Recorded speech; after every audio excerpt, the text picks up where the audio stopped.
Hey everybody, it's Master Gallengeist here, bringing you my review for Captain America issue 9. And this was a pretty solid issue. We saw more of Lucan's attempts at sowing her next plan of action against Steve, and the Daughters of Liberty kind of figuring out what they can do to help Steve out at the Myrmidon.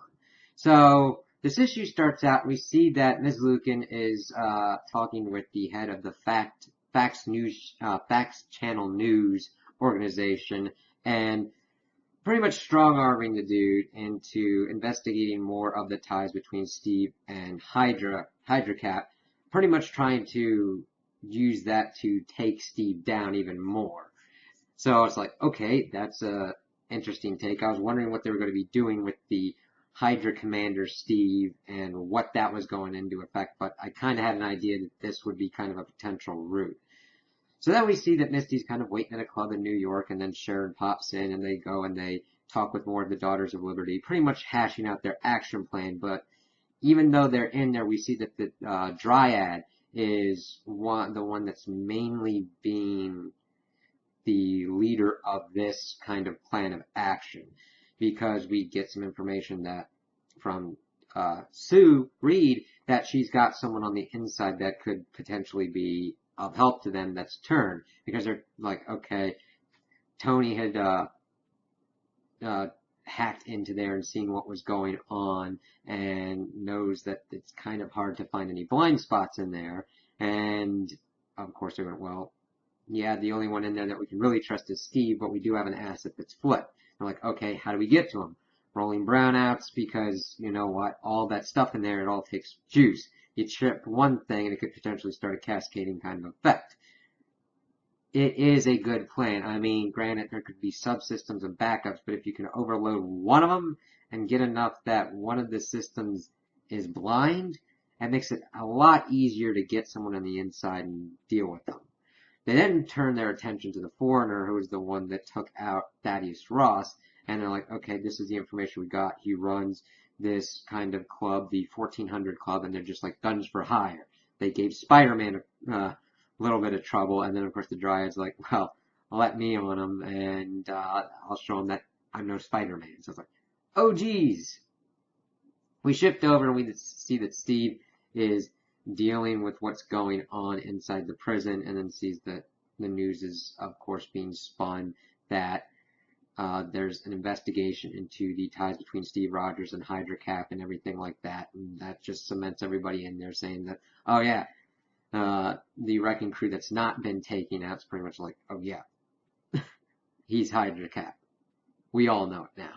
And of course, they're trying to mess with the dampeners as well and try and get out of here, because they're like, look at what they did to the Wrecker. And of course, one of them pops up and pretty much starts to try and do something, but he's getting taken down pretty easily, and Steve just can't stand by and watch him being taken on by the guards. So he helps him out, and of course it starts a kind of food hall riot, which is not a good thing, as we will see later on.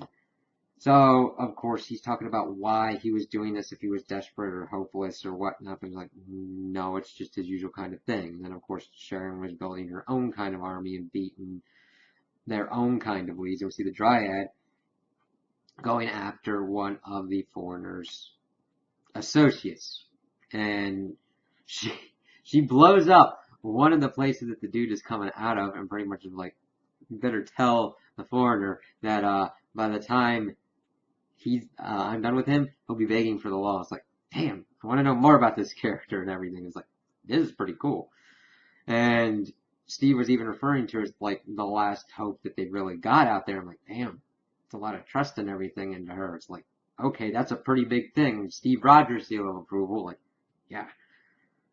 But of course, we then see that Steve's fallout from the whole prison riot thing is that he's put in solitary, and we see that Strucker comes in and pretty much like, you know what? I know how to torture bodies. It's so gauche and everything. With the mind, that's my kind of thing. But I've already recognized that I can't break you. But the people around you who trust and believe in you, that's who I'm going to be going after.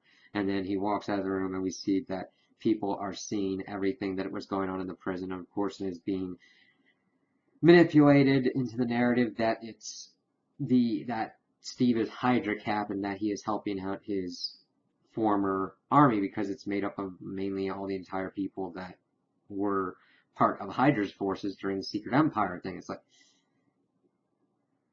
that's pretty effective, man. That's a pretty big thing to fight. So we'll have to see how Steve and the Daughters of Liberty kind of take that out going forward.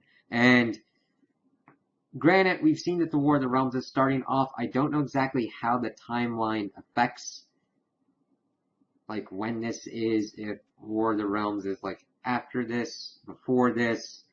That doesn't really matter too much. I mean, there's some cool cat moments in there that I'm like, okay, cool. But I'm really digging this story, and I like how it has been methodically paced out to where we get some good action scenes, we get some good plot development, and it's a nice kind of caper thriller thing going on, and I'm just as excited for the next issue to see where it continues to go. So those are my opinions on the issue. Tell me what you guys think in the comments below. If you liked it, if you didn't like it, if you agree with me, if you disagree with me. Also like and subscribe, and I hope you have a good day.